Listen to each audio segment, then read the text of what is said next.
Suap tambah baik infrastruktur jalan raya di Kelantan. Kota Baru, rata-rata rakyat di Kelantan berharap kemudahan infrastruktur dan penambahbaikan jalan raya di negeri ini ditingkatkan dan beri perhatian dalam melanjauan. Pemandu lori Matnawi Matnoh berkata, Kelantan semakin hari ternanti-nanti pembangunan dan kemajuan, termasuklah jalan-jalan baharu yang lebih baik dan selesa.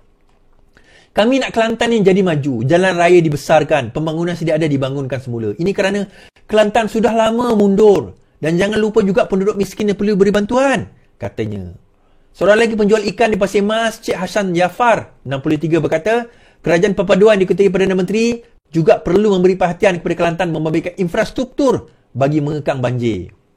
Katanya saban tahun, Kelantan terutama penduduk di Rantau Panjang mengalami kerugian ribuan ringgit akibat bencana alam, sekaligus menuntut satu penyelesaian jangka panjang melalui tambahan peruntukan. Harap rakyat Kelantan supaya kerajaan prihatin, termasuk jalan-jalan rosak akibat banjir perlu diperbaiki. Okey.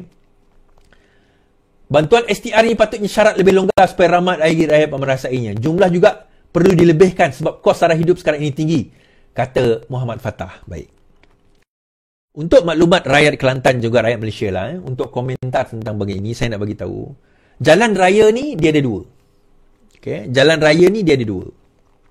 Satu milik federal, dipanggil Federal Road. Satu milik negeri, dipanggil State Road atau jalan negeri. So, mana-mana jalan di bawah Federal Road atau jalan wilayah, maka itu di bawah kuasa Perdana Menteri dan juga kuasa Parlimen untuk nak sama ada nak bagi bukan bantuan, kena, maksudnya dana itu datang daripada persekutuan. Dan contoh dekat Sarawak ni kita ada Pen Borneo. Maka Pen Borneo itu di bawah Federal Road. Okay, so bajet itu datang daripada federal. Tetapi jalan di dalam-dalam itu di bawah negeri, maka itu State Road, maka bajetnya datang daripada kerajaan negeri. Jadi untuk rakyat negeri Kelantan dan juga rakyat seluruh Malaysia, kita kena faham bahawa setengah-setengah negeri itu, setengah-setengah jalan itu teruk, jangan salahkan PMX terus. Kita kena tanya, ini State Road ke ini Federal Road? Kalau dia Federal Road, maka itu adalah di bawah federal. Tapi kalau dia State Road, contoh jalan kampung, jalan di dalam bandar raya, jalan yang nak menuju dan sebagainya, yang itu biasanya State Road. Yang itu di bawah bajet kerajaan negeri. Boleh tak federal bagi kerajaan negeri untuk membaiki jalan? Boleh, tapi syarat dia kerajaan negeri kena memohon pinjaman daripada federal. Kenapa jadi macam tu itulah perlembagaan negara kita, itulah federalisme. Di mana kerajaan negeri mempunyai hak dan kuasa masing-masing dan juga kerajaan persekutuan mempunyai hak dan kuasa masing-masing. Hak dan had. Hak dan had. So daripada situ, kita tak boleh kata, segala-galanya kerajaan federal kena tanggung. Tak boleh. Banjir tadi pun, even banjir, nak buat pembentungan ataupun nak buat tebatan banjir, itu bajet kerajaan federal. Tetapi tanah itu milik kerajaan negeri. Sebab itu antara kekangan di Kelantan juga adalah apabila kerajaan negeri tidak berjaya menyediakan kemudahan tanah. Macam kita contoh, saya bagi contoh hari itu kan, petani pesawah di negeri Kelantan, 7,000 orang berdemonstrasi kerana kemarau, saliran air itu tak dapat disalirkan ke tanah mereka yang jumlah beribu hektar. Anwar Ibrahim kata, saya dah bagi bajet 20 juta kepada kerajaan negeri. Isunya kerajaan negeri Kelantan tak luluskan beberapa tempat saliran air. Sebab saliran itu dia ambil daripada main pipe, dia kena lalu beberapa tanah. Tanah itu kena kelulusan kerajaan negeri. Duit dah bagi. Kelulusan, maksudnya bukan duit dah bagi, kelulusan dah lulus dah. Tetapi kelulusan untuk pembinaan itu melalui tanah itu, kelulusan tanah itu di bawah kerajaan negeri. Jadi, Anwar kata, jangan salahkan saya. Kerajaan negeri kena ambil tindakan lah. Saya dah luluskan bajet. Kerajaan negeri lah kena take up the job. Kalau tuan-tuan rasa kerajaan negeri ni tak boleh buat kerja, 5 tahun lagi tukar. Jangan risau tuan-tuan. Ku tukar kerajaan negeri Kelantan ni tak jadi kafe kita. Tak musnah negeri tu. UMNO pegang berapa puluh tahun dah Kelantan. Okey je. Tetap juga tuan-tuan jadi orang Islam. Tak adalah tuan-tuan jadi kafe. Betul tak? Lepas itu baru PAS pegang 30 tahun. Kan? Elok je orang di Selangor, orang di Penang tak ada pun yang jadi murtad. Islam juga dia orang. Dia dipegang oleh DAP. Penang dipegang di DAP, sebelum itu dipegang oleh gerakan. Okey je orang Islam kat Pulau Pinang. Tak adalah Ustaz Fawaz tu jadi kafir ke, jadi munafik ke. Tak ada, jadi ustaz juga dia. Di Pematang Pauh, ahli parlimen Pematang Pauh tu elok je dia. Kan jadi ustaz. Walaupun dia kata, kalau siapa yang ada kitab Bukhari di rumah dia, maka tak akan dimasuk pencuri. Yang bab tu dia tak elok lah kan. Tetapi poinnya, okey jadi Islam je walaupun dia orang Pulau Pinang. Tuan-tuan, ini ijtihad politik. Kita nak takut apa? Kan? Alright, so untuk penduduk-penduduk negeri Kelantan dan juga yang sewaktu dengannya, kita nak bagi tahu insya-Allah bajet ni, bajet ini esok pembentangan bajet 18 bulan. Pembentangan bajet kita harap yang terbaik untuk apa orang kata? Untuk rakyat negara kita. Okey, berita seterusnya. Mazli bocor memo larang ahli akademik burukkan kerajaan. Bekas Menteri Pendidikan Mazli Malik membocorkan memo dalaman daripada Jabatan Pendaftar Universiti Kebangsaan Malaysia. Dalam perkongsian di X, pemimpin Jawatan Kuasa Pusat PKR itu berkata, dia menerima dokumen yang berbunyi, Tuan harap anda sihat. Hari yang menjadikan bagi ahli akademik di Malaysia di mana Akta 605, pembunuh kebebasan akademik sebenar telah diterjemah ke dalam tindakan. Secara teknikalnya, semua penyelidik dasar di UKM diisytiharkan pekerjaan mereka sebagai sulit.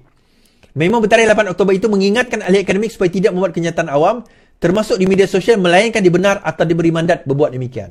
Ia menyatakan bahawa peringatan kepada semua pegawai awam yang datang daripada KSQ Samsul melalui mesyuarat pengurusan Jabatan Perdana Menteri. Jika disabitkan dengan kesalahan dan mengingkari mana-mana peraturan yang sedang berkuat kuasa, tindakan tata tertib boleh dikenakan. Memang itu menambah bahawa semua penjawat awam termasuk dalam badan berkanun dilarang membuat kenyataan awam sama dalam bentuk lisan, bertulis atau lain yang disifatkan boleh memudaratkan dasar, rancangan atau keputusan oleh mana-mana badan berkanun atau kerajaan mengenai sebarang isu.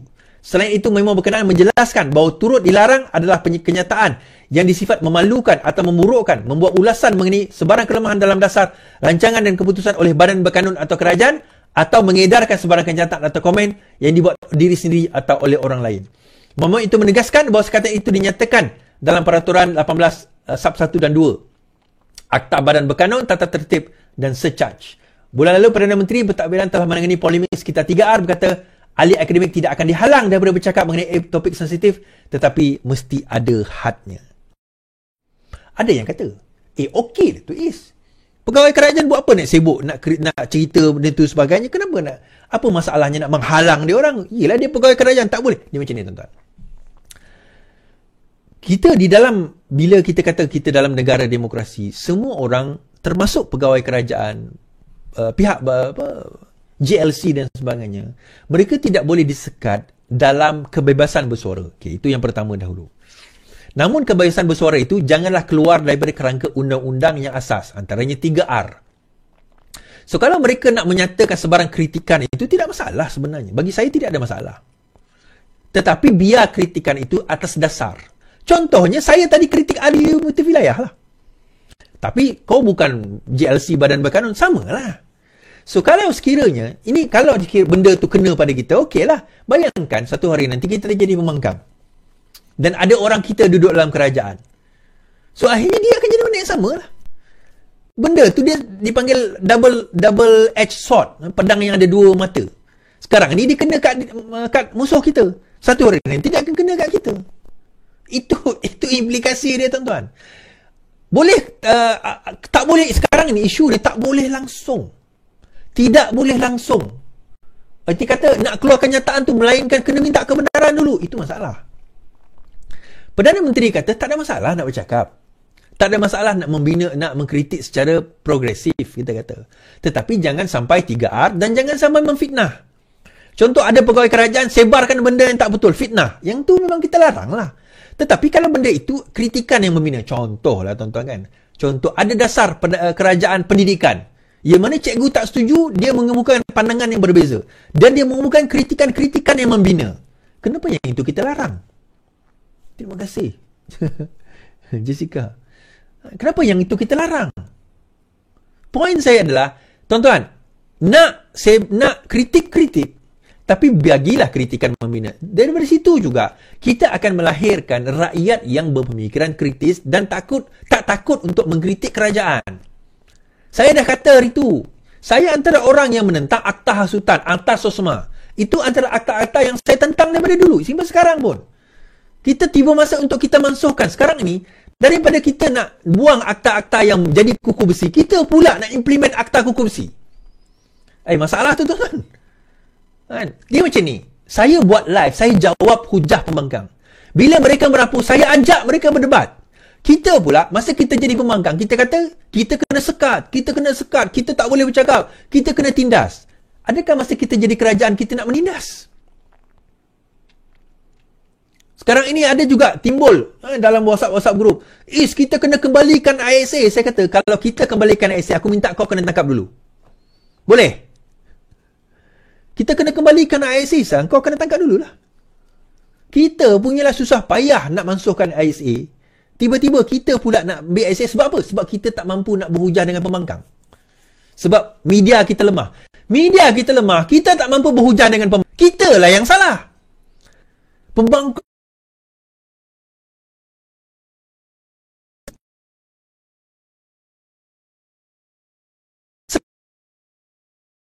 boleh bercakap, boleh ni, boleh lah ada masa pukul 1 pagi walaupun dada saya sekarang tengah sakit ni tuan-tuan. Siapalah buat saya tengah malam ni kan? Bukan. Saya stres sebenarnya. Kan? Tapi saya live juga. Sebab apa? Saya nak bela kerajaan ni setakat semampu saya. Bila saya dah tak ada nanti, siapa nak buat? Siapa nak buat? Benda tu kita kena faham. Lag lagi. Apa hal line aku malam ni teruk sangat? Ada orang cuba nak tangkap aku ke ni? Kan?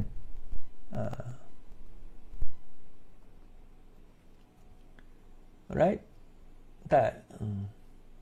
Itu yang penting tuan-tuan. Perkara itu perkara yang sangat penting. Sebab itu bagi saya kita kena utamakan perkara-perkara yang sepatutnya kita utamakan. So sekarang ini internet saya sudah lag teruk. Tak apalah. Saya akan siarkan apa yang dalam YouTube ni. Okey, itu saja daripada saya. Saya akan cerita yang pasal 6 tu malam esok. Internet saya memang ada problem malam ni. So saya end dekat sini lah, insyaAllah. Saya tak tahu kenapa buffering. Oh, tak apa. Saya teruskan lah. Okey ke? Internet saya okey ke? Saya tahu dekat TikTok okey. Dia dekat online ni problem. Dah okey dah? Okey. Right.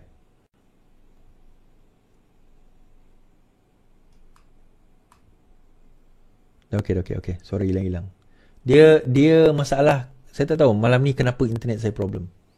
Dia bukan internet sebenarnya. Nak kata sistem saya down, tak ada, okey je sistem saya.